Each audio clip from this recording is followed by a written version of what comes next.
Truly an honor to be presenting here today. I think this is an amazing way to cap off another successful Sikh Heritage Month in Canada.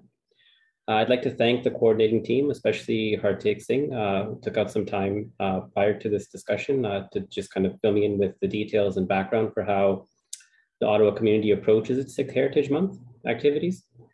Although there are always challenges in organizing these types of events and continuing them along the way, I was happy to learn from Harjeet that this is a fully youth-run endeavor, one which provides an opportunity for developing leadership skills that I hope many of you will carry forward into your respective careers as members of the global Sikh community. So this is kind of an important opportunity, I think, to build capacity within the community. And doing so, I also wanted to kind of thank my esteemed co-panelists for their reflections and insights. You're all such an inspiration, and I'm truly honored to listen and learn from what you all have to say. Lastly, thanks to our audience members to having taken out time from your busy lives to attend and participate in the conversation.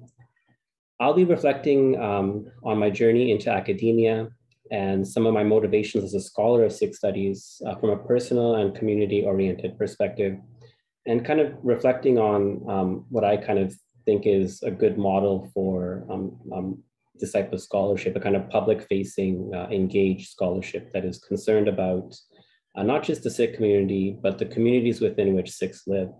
And speaking about that, I think, and connecting to what Dr. Anand was saying was, kind of how we can capitalize on the love that we gain from learning about Gurbani and use it in our respective spheres and benefit all of humanity. So I'll endeavor to discuss things in brevity so that we may have more time to discuss, as I think that we benefit most from dialogic learning. So I encourage everyone to ask questions using the chat function as we progress.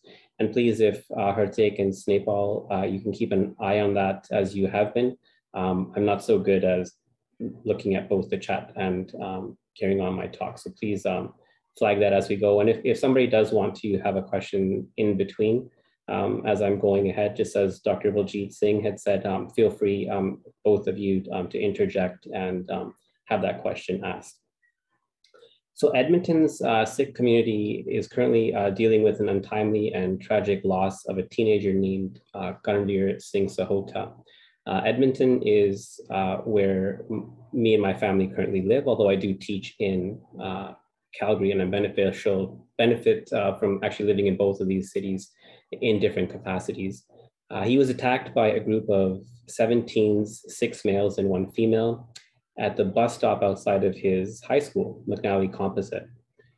I do not know Karanveer or his family, but he went to the same school I graduated from in 1996. So although we are separated by 26 years, it seems to me that Karanveer and I also share our belonging to a community that has shouldered periodic cycles of violence, both nationally and internationally for centuries. Like many people in Edmonton, I've been reflecting on this tragedy over the last few weeks. So when the Ottawa Sikh Heritage Month organizers approached me about participating in this panel, I naturally kind of wanted to use this opportunity to think about my own experiences, but connect it with what I think are problems that are still ongoing and challenges, but also opportunities that we can kind of align if we think about collectively on these experiences and try to grow into ways of addressing these things and speaking about them and kind of sharing, as I'm kind of trying to encourage everyone to do, about what these things mean to us. So as we have heard from our illustrious panelists, challenges are in essence opportunities for learning and growing as well. We still share in many ways the commonality of our challenges and opportunities in this community.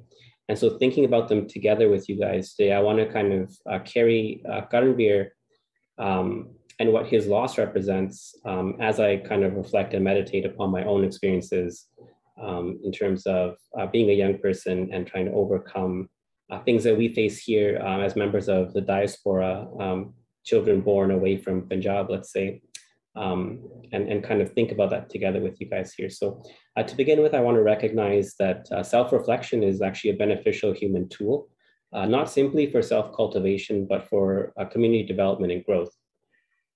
While it may be tempting to think about self-cultivation as something that increases our attachment and possession of ourselves or our home, I think that we have a more complicated understanding of home provided to us in Asa Ki Baar, in Mahalla Duja's Bani, where it states, home eho hukum hai, pe kirt firaye, home tirag rog hai, daru piye samaye, kirpa kare je apani, Gurka Shabda Kamaye, Nanak Kahe Suno Jano, Et Sanjam Dukh Jaye. So I take this optimistically to mean that our attachment to ourselves is neither predestined to be wholly negative or wholly positive. The experience of home is derived from hukum. As such, it is how we are hardwired, if you will, and can help us attain knowledge of truth through which we perpetuate truthful actions. So in a way, it's central to how we exist in this world, and it can actually be beneficial or harmful. It depends on what we know and what we do with that knowledge. This happens, kind of truthful action happens if we change what we do with home by directing it toward the accrual of Shabad, the meanings within or understandings of Gurbani. Using home as a tool for this pursuit allows us to dissipate the layers of pain, sorrow, or guilt that we can otherwise carry in our consciousness because of home.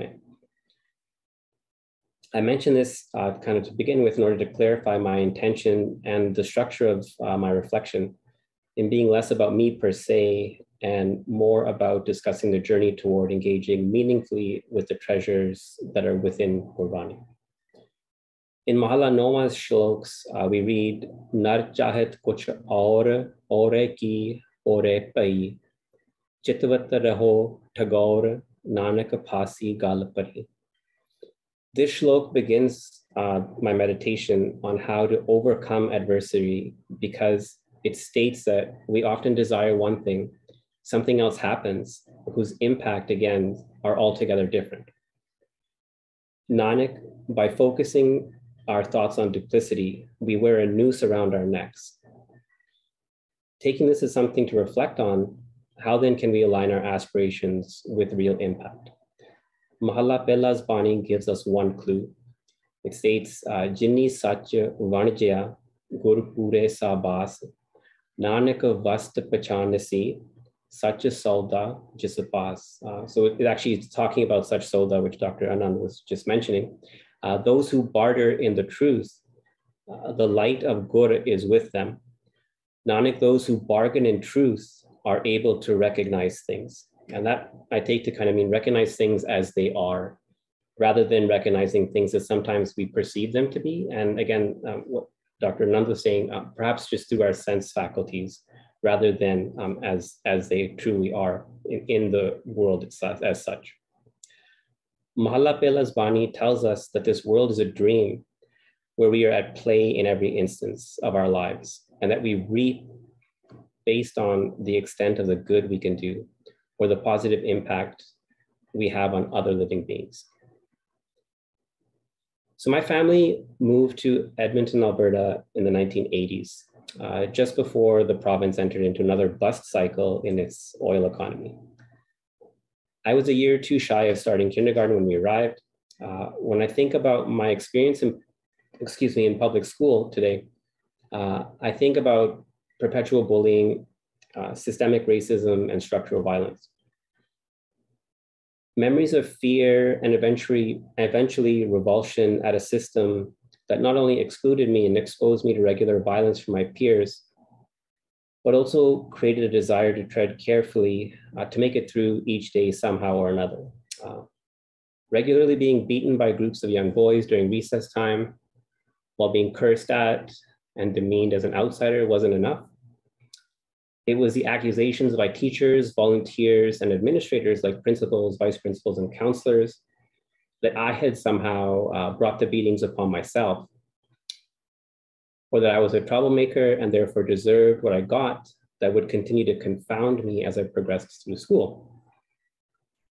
I was fortunate enough to be able to say that while this deeply impacted my attitude about learning and society, and the society I lived in, my grades were not so severely impacted that I was ever impeded from progressing. So I think I was fortunate in that way that I was still able to do well despite these other things I was facing. So though today I believe very strongly that had circumstances been different, I nonetheless would have done even better and would have excelled more in learning than what I was able to do. So I do kind of think about it as a kind of double-edged sword in that regard. Be that as it may, by the time I was in junior high school, which at that time in Edmonton included the grades from 7 to 9, many of the young brown and other BIPOC boys who had become kind of aggregated or collected into these schools from different elementary schools, many who would have the same or similar experiences that I had had, were now in a position numerically to potentially stave off the constant taunting and aggression from white or Caucasian boys. Many learned to react violently in small groups as a reaction to the systemic violence they were exposed to. I can still vividly recall the time when a young Sikh boy's older cousin brought a clique of high school boys to our junior high school to threaten a bunch of white boys who had been trying to bully us, as they had done in elementary school. We all grouped together at one of the side entrances of the school after class that day to discuss what had transpired. And I think the feeling of empowerment and of being protected, a sense of being protected, was kind of quite palpable that day, not just amongst, in all the boys. I felt it as well, but I think everybody was kind of feeling that. So of course, the seduction of this type of empowerment was not without its deleterious impacts. It came with attempts to meet violence with further violence, but also sojourns of individual boys or groups into petty crime and substance abuse. There were numerous occasions where we would sit together and talk about the occurrence of regular fights between young Desi men and white youth, where the Desis used cricket bats and field hockey sticks in late night street battles. There was a twisted feeling of pride amongst some of my peers that the white kids had been beaten by implements that were ours. Cricket and field hockey kind of representing Punjabi or Desi kind of sports, as though fights where ice hockey sticks were the implements of pain somehow wouldn't have aroused the same sense of awe amongst us. I watched all this quite closely and in some ways participated from the margins, however. I was never seriously involved and always found that I was held back from these reactive kinds of violence. As I think back on it now, I'm reminded of a shabad, Mere Hiare Ratan Naam Harbasya, Gurhat Tareo Mere Mata, which roughly means that the jewel of name is placed within my heart. The light of truth has placed its protectiveness upon my forehead in order to guide me. So I do Simran to this Shabad quite often now. And over the last few years, I'm reminded that this type of protection is something that we can benefit from and guides us to not simply kind of engage in these types of anger, kind of forms of aggression and kind of reactive types of violence. When I entered high school at McNally, the situation was like a perfect storm developing within the community. Not only were Sikh and Punjabi young men moving along the routes of criminalization and racialization as per the institutional design of Canadian settler colonial formations of multiculturalism, but they were being provoked at times by elders within the community who had experienced their own forms of institutional discrimination and struggled as low-wage earners, often because of racist hiring practices. I remember doing a summer job at an oil pipeline company, being told by an elder that we must all work 3 or 4 times harder in whatever position we can attain in this country. He told me to be resilient, be tough, and develop a work ethic so that I can excel and break glass ceilings wherever I go. I do not think everyone got the same message as I did, however, as I heard stories from other young men actually being encouraged to engage in violence. Thinking back to the cycles of violence that I had witnessed throughout high school is what makes me think about Karanveer and the youth in our community. Since returning to Alberta, I've been saddened to hear that young children in elementary school are still being called Paki, as well as being called terrorists, being told to go back to their country, along with other slurs and such. They were, just as I was threatened by white children, they also experienced this threat and violence. And again, just as I had experienced, I hear from young children in the Gurdwara where I teach Punjabi that it's the older boys, the older Punjabi boys, who often come and defend the younger siblings, etc., and do so by kind of, again, coming together and threatening the other crowds with violence.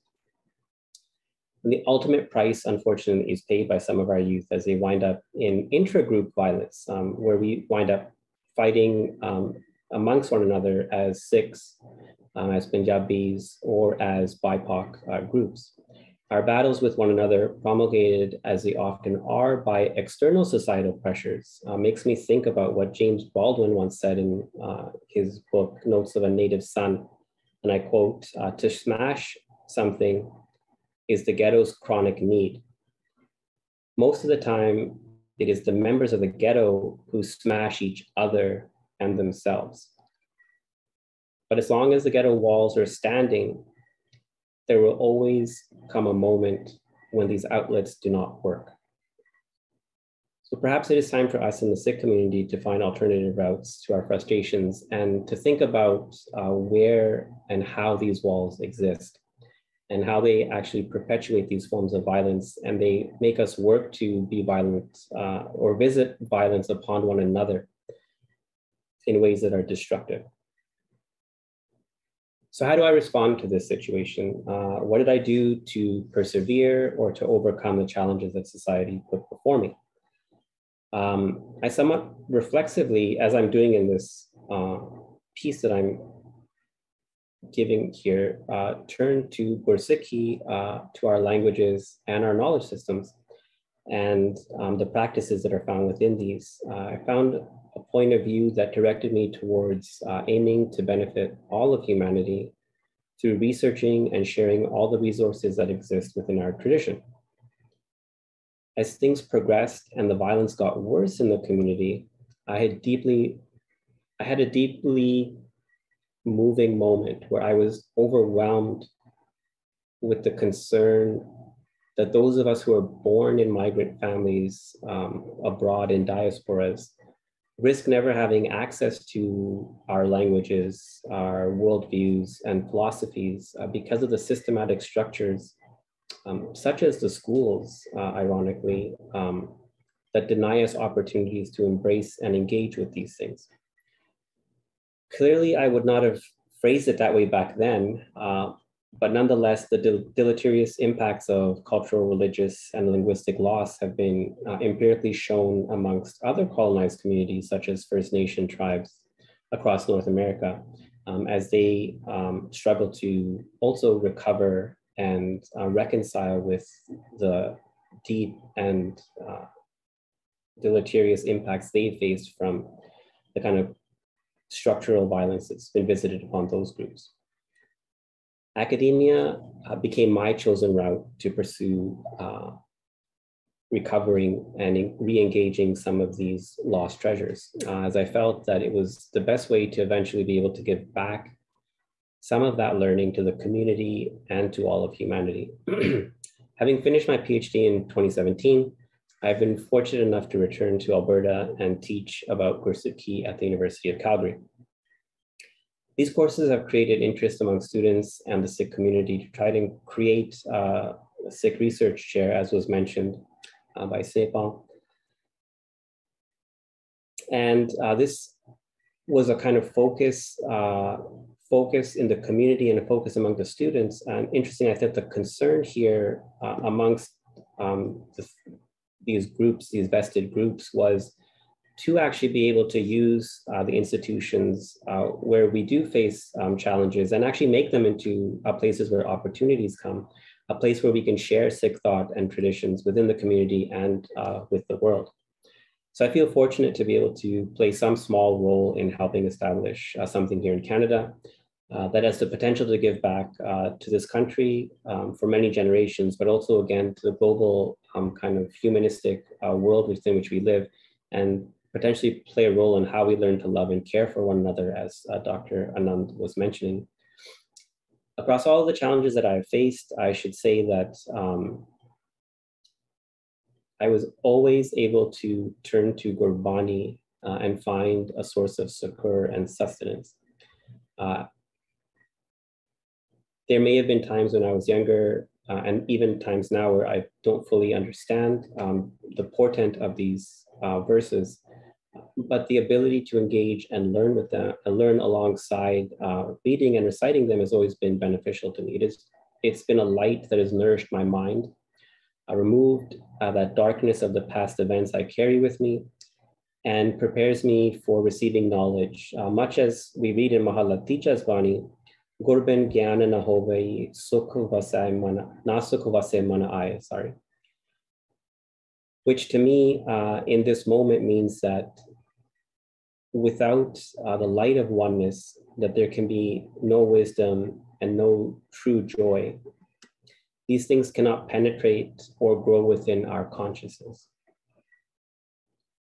Finding the true value of knowledge, or gyan, begins by removing the darkness within our consciousness through the light of oneness. And as Gursikhs, we are told this happens through practicing Nam Simran and engaging in Sangat with attained individuals. And I think that's something I like to remind myself and people I have the opportunity to engage with, is that while we should engage and definitely try to do good things, that the good begins for Sikhs, or us as Gursikhs, with Gurbani, with Nam Simran, and with Sangat. And those are important to not forget. We not only need Nam in order to attain this light, but also Sangat, as Bhagat Kabir Ji's Bani states, Chor Bikya Ras It Sangat Necho Marna, Ramiye Japo Prani, Anant Jivan Bani, Inabida Bhavasagar Tarna, which means let go of the impacts of past pains. There's nothing but death in their Sangat. So if we just think about our pains and we attach ourselves to them, nothing good will come of that. We'll only die kind of with those pains or through those pains. Another life awaits you through Nam Simran of Bani. It is a way to successfully traverse the ocean of this material world. Whenever I face challenges, I have found that having recourse to Bani, the ability to read and engage it, to whatever limited capacity I have, has always helped me persevere. And I just want to kind of encourage everybody to try to learn and benefit from these things so that we can stay connected to the treasures that we have. Thank you, and I look forward to everyone's questions.